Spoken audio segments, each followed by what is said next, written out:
Hello, my name is Oliver Haddrath. I'm a research technician in the Department of Natural History at the Royal Ontario Museum. At the moment the museum is closed and I'm working from home. But when I'm at the museum I work in one of the ROM's 2 DNA labs that we use for studying the biological collections. At the moment working from home I'm working on an upcoming exhibition for early next year on whales and also continuing our work on the blue whale genome. I brought an object from our collections to show you. This is a plate of baleen from a blue whale. Blue whales are the largest animal, or the most massive animal that's ever lived on this planet. They weigh more than any dinosaur ever did. And they have a unique adaptation that they have baleen instead of teeth. Whales evolved from land animals that returned to the sea about 50 million years ago.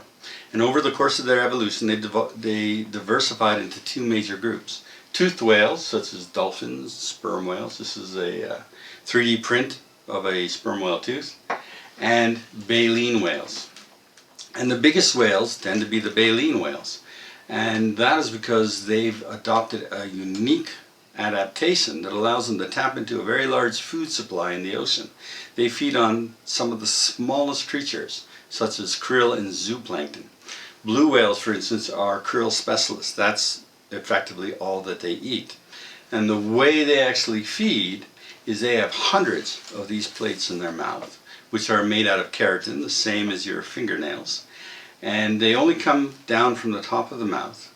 And when they find a concentration of krill that's dense enough, they'll open up their mouth, engulf a large amount of seawater, including the krill, close their mouth, and then use their tongue, which weighs almost as much as an elephant, to push out the seawater and trap the krill against the frills. And then they'll swallow. And it's estimated a good mouthful from a blue whale can probably get about 60 kilograms of krill. It's a bit ironic that the biggest animals in the world make their living actually eating some of the smallest. Right whales, which are also massive whales, not quite as big as a blue whale, eat even smaller food than krills. They eat zooplankton like copepods, with each copepod being smaller than a grain of rice. Both blue whales and right whales are endangered. In fact, right whales are critically endangered. We got this baleen from a blue whale that washed ashore in the spring of 2014 off Newfoundland, where we sent a team to recover the whale skeleton, the baleen. On this occasion we actually even recovered its heart, which was plastinated. All of these things were on display in an exhibition we had in 2017 called Out of the Depths, the Blue Whale Story, where we showcased the biology of blue whales. Along with those materials we also collected tissues. And with the tissues we're using our DNA labs and genome sequencing facilities at elsewhere in Toronto to help learn more about blue whales. We want to learn about whales themselves, but we also want to learn about their evolutionary history and see if some of the information we can gather can help us in the conservation efforts. There are a lot of interesting things to know about whales. They have some unique adaptations. For instance, they have incredibly low rates of cancer.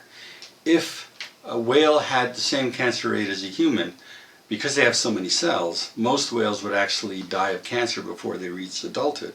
Yet they don't. Blue whales probably live to about 100 years old. And in fact, the oldest living mammal is a whale. Bowhead whales are thought to live well over 200 years of age. So we're looking at those genes, studying them, to see what we can actually learn about whales. We're working on a new exhibition, a follow-up to Out of the Depths, called The Return to the Depths, the Great Whales, where we'll look at the blue whale, but we'll look at some other great whales as well from the North Atlantic. We hope when the museum opens that you can come and join us and see our new and upcoming exhibition. Thank you very much for taking the time to join us today. Thank you. Bye-bye.